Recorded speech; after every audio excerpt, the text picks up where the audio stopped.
What's going on, boys? Thanks to our patrons and Fiverr customers, arm yourselves, life stuff. I've been thinking about rulership quite a lot lately, and I've had a few master and commander moments lately. Watching people in power positions appeal to their lessers as if they were their equals. And then that never ever ends well. Because what your inferior wants is to subjugate you and make you the inferior. If you show them any quarter, you are emboldening them and making them more able to dethrone you. And it's weird because when you're in this position, you feel conflicted about it, but when you see it happening with other people, especially when these other people make the mistake of appealing to inferiors or accommodating them, what needs to be done is clear. Master and commander. Inferiors give you a shitty look, get an idea about you, or about who should be positioned where. You put them against the mast and you whip them until those ideas dissipate and order is reestablished, not just in practice, but in people's minds. And thinking about this, you realize there are all sorts of people, but when it comes to governing or rulership, there are two sorts of people. There are the do somethings and the do nothings. And Terry A. Davis talked a little bit about this because it's not just. Rulership does not just mean someone at the head of a state, it also means people guiding culture. Do somethings carry golden souls. They are built to rule.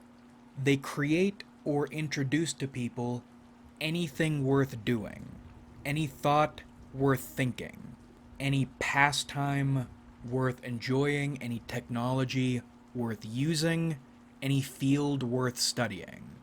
And in creating or introducing these things to the legions of do-nothings, they govern them. They direct them, they keep them in line, they make their lives mean anything. Without do-somethings, do-nothings would have nothing, think nothing, and do nothing. Because what does the average dipshit do? They consume whatever is put in front of them. They have opinions but take no actions, unless that action is destroying something at the behest of someone who matters, someone ruling them, and then they die. A homeless dude playing a saxophone on a corner busking is more valuable than an electrician earning six figures, if that's all the electrician does. Because the homeless dude isn't even on the ladder, but he's trying to figure out a way to climb it. I was thinking about what Patrice said about doing comedy. There's no finish line. It's not like you get your degree and then you're a doctor. You're in comedy, and determining how far along you are is difficult. There's no finish line. Versus the electrician who makes a lot of money, but boils down in life to consuming, having an opinion but taking no action, doing nothing, and then dying. What do you need all that money for? So you can consume a larger house within which you can consume more television? You should pay your superiors to keep you in line and give your life meaning. To clarify the distinction we're making, do somethings matter. They have an idea of what the world should be. They've been blessed with the ability to see it and the drive to try to make it happen, to do something. The process throughout which they will be dealing with mobs of do-nothings do-nothings who, one, do nothing, two, have no real vision, and even if they did have an idea of a vision, no drive actually to do anything about it, and three, try to fuck up everything for people who are trying to do something. Legions of them. Hylics, the soulless, biological mediums through which accomplished do-somethings and higher powers express their will.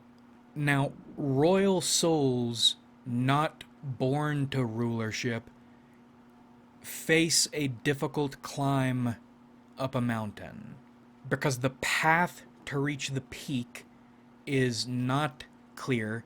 You're unequipped, you weren't born with the resources, weren't taught the skills to rule, and you'll be fighting the mob every step of the way.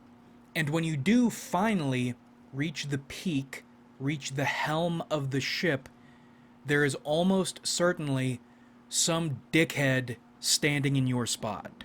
And they're not going just to hand it to you. If you were born with a royal soul, but not plopped onto the throne, then you'll almost certainly fail in your attempt to claim your birthright. But what are you going to do? We talked about this yesterday. What are you going to do? Ignore your own capabilities, your own potential, the call you hear, and the vision you see, or are you going to make the attempt to be what you know yourself to be? Maybe what you need to be. Commoners, dumb serfs, will not keep themselves in order. They will not move society or the world in any worthwhile direction. They have no direction. They're born with no direction. They are terrible, shitty little vessels. No society that succeeds is really in the people's hands. There is always a dictator or some kind of deep state directing them, no matter what the state presents itself to be.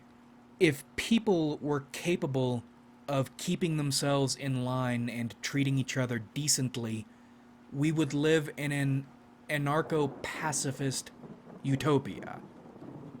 I think that's the ideal world to live in, but that's never going to happen because that's not human nature. We would have done it by now. People rule and are ruled necessarily. And there are good rulers, there are shitty rulers, there are all different sorts of rulers. But what's important to understand is that there is a ruler and there is a ruled.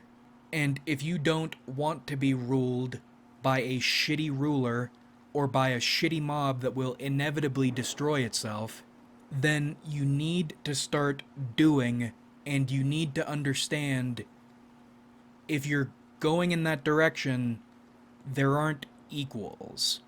A president can't and shouldn't, even if they could, treat every single citizen as if they mattered. As if they mattered as much as the president does. They don't. And they shouldn't. If you are trying to reach a position from which you can steer society in a direction that appeals to your sensibilities, you will be stepping on throats. That's what it is. And if you don't, either another golden soul will, and your throat will be one of the throats stepped on, or the mob will take over and everything will be fucked. Now we've established that, let's move into some auxiliary stuff. Right to rule, in my opinion, is defined by your soul, what your soul contains, what your soul is capable of, and your willingness and ability to seize upon it. You as an individual have tons of other aspects, but none matter as much as this. Everything else is incidental. Which is why, and we talk about this semi frequently, this push toward housewife existence among contemporary women is sickening.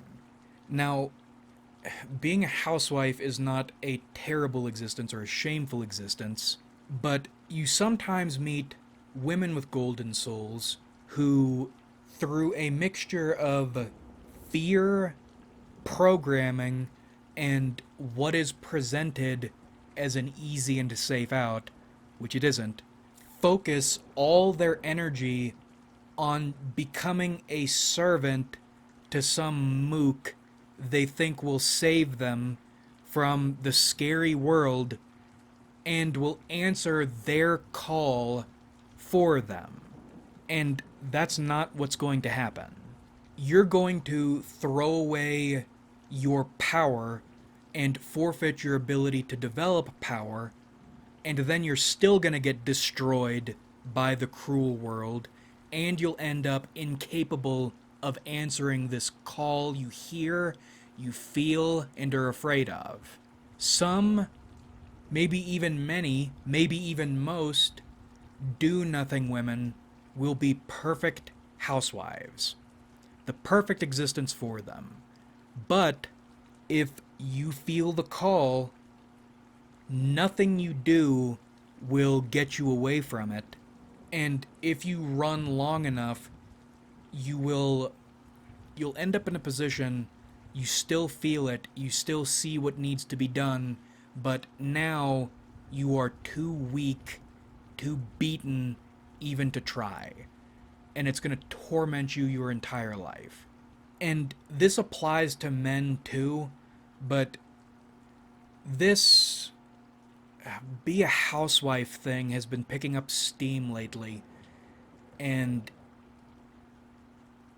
it's, God, it's like an easy way of neutering or spaying women's ability to gun for rulership. Because when mastered, womanness is powerful. An example I wanted to talk about a couple days ago, but couldn't find the excuse to. This woman I interact with professionally one day dressed up, and she pulled it off in such a way she was stunning. And this is hard to explain, but it's more than physicality. It is something more achieved with physicality, because she wasn't dressing provocatively. Now, it does hit on that physical level, but there was this professional admiration, as in, damn, you're wielding a deadly aura right now, using just an outfit, and you could probably get a lot done with just that aura. The looks appeal to the biological, but they hit on this rulership level. Like, damn, that is a sword to wield to rule. Your look right now. Anyway, don't let your bio circumstances and your cultural programming trick you out of your birthright. And the next point, I'm using an outline but not sticking to it closely, I haven't fleshed out entirely, but it is gendered also. The gendered power symbols thing. I think there is a squeamishness around phallic and vaginal power symbols. Dudes seem to be uncomfortable with the idea of getting fucked and being pregnant and giving birth, and women get weird or annoyed about the idea of penis envy. Because with men, the idea of being effeminized in some way or embracing the feminine is equated with emasculation, And with women, it's like the idea what they are isn't as good as this other thing, and they want that because they aren't the good thing. So it's a big mess separating symbols and preventing you from accessing powers. Because certain power symbols and abstractions are genital. And they certainly became that way because of our, or thanks to our, distant, hazy past, like the symbol of the Virgin Mary and the Law Code of Hammurabi. Once upon a time, a swinging dick in a field was law and order, and a vagina meant protection from predators preying on the vulnerable, the young. And I believe those origins are the case, but people will use those origins now as if we were still that less evolved species. And even if you are a man or a woman using or deploying male or female power symbols, abstractions yourself, if it were just about being a man or a woman, you wouldn't need these prosthetic symbols. Even if you have a dick, your dick symbol is still important to you. Because it's not your dick that gives you the power, it's the symbol that does it. Do you know why I bought a USP Elite, or a 45 long slide with 2 additional inches? Because my dangerous dick prosthetic is important to me. It's important to me that my substitute dick is bigger by just 2 inches than somebody else's. Because it's the symbol you're holding that matters, not the biology you possess or don't that initially gave rise to this symbol. Again, I haven't fleshed this out entirely, but the point here is if you're a man, don't be afraid and squeamish about the feminine. It's a power, it's a symbol, use it. In the same way, if you're a woman, don't be concerned about penis envy. Wield your prosthetic penis.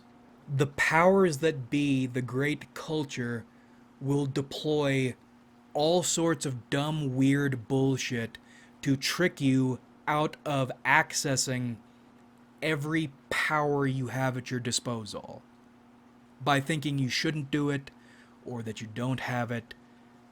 You do. Don't let them trick you. And the last point, more of a relaxed discussion of some ideas tying into this stuff, coming from Vampire 5. And I'm enjoying right now my stage of not knowing everything about this setting and how it works, because there's still discovery, there's still possibility, and when you learn enough about something, you lose that, and that's not fun. And today, in terms of rulership, we're thinking primarily about Ventru, Antitribu, and La Sombra, but before we get into them, Tremere or Pyramid era Tremere are interesting to think about in terms of rulership, because they are a rulership, they are a ruling body, but to me it seems like the body, or the pyramid, is more important than any one individual ruler. So, when you're thinking about ruling, it's weird, Tremere is weird, because, again, to me, I don't know. The lowest Tremere seems to be more important to them than anybody else, because the pyramid is still the ruling body. Interesting to think about, but doesn't apply well to individual rulership. So then you have the Ventru Antitribu, or actually, standard Ventru are the sorts of people who, if you are rising, going to need to dethrone, and bad examples of leaders. They sit in their towers and act superior by merit of just being Ventrue. And that sounds like everything we've just discussed, but the reason I bring up vampires, there is a distinction. I think conviction is the distinguishing factor. There's a difference between power and control for power and control, and power and control for this vision of yours. Maybe one you were given by your god. But, wherever it comes from, one that you are willing to fight your ass off for. And that's where the Ventrue anti-tribu come in. They're defined by their swords. Well, not defined by their swords, they're defined by their values, but the fact they all carry swords, or swords are important to them, it's one of the reasons we talked about swords just a few minutes ago. It symbolizes, it's a tool that symbolizes what they are and how they do. They don't rule to rule, they rule because something or a set of values need to be upheld, and they're the only ones convicted enough to uphold it. And how do they uphold it? By getting mud on their boots and blood on their swords. They don't sit back and send in other people to do their dirty work so they can keep control, Anti-tribu go in and crack skulls to stop their ideal worldview from being violated and to keep everyone else in line and from violating it. It is a boots on the ground enforcement but directed form of rulership. They are in the shit because they care. It must be hard for the surviving Sabbat to be right this much, this often. And then you have the La Sombra, another idea or another part of the sort of rulership we are thinking about. I love the way La Sombra are selected, because homeless saxophone guy would absolutely be a La Sombra candidate. You are in the worst circumstances imaginable, homeless in the United States, and yet you are still loyal to your potential, trying to make good on it, enduring hopelessness and aimlessness and unfairness for yourself, for your goals, for your ambitions, enduring not knowing if something good is going to happen or if you're going to make it, probably not going to make it, is what, to me, defines a La Sombra. But then, unlike the Ventrue anti-tribu, the La Sombra represent the cunning, Machiavellian political side of rulership, because that's part of it. I don't think you can separate them. There is an absolute beating people down side to things, and there is also a scheming against other or shitty, aggressive, antagonistic rulers side of rulership. And the reason I bring them up, aside from the fact they're cool, is I think together Ventrue anti-tribu and La Sombra represent the qualities you need to be a true monarch. And Tzimisce too, but I haven't studied them enough. Based on what we've discussed today, you can already see some Tzimisce shit in there, but I don't know how to tie them in properly yet. But we will cut it here for today. If you feel the call to rule, understand the distinction between ruler and ruled, and how rough that practice is, but why it exists, because it needs to exist, because people can't govern themselves, and if you don't want to be governed like common stock, then you need to try to become a ruler. And don't let anyone trick you into thinking you can get away from that or get out of it in any way other than becoming a ruler. You'll end up a servant directing yourself using other people's ideas.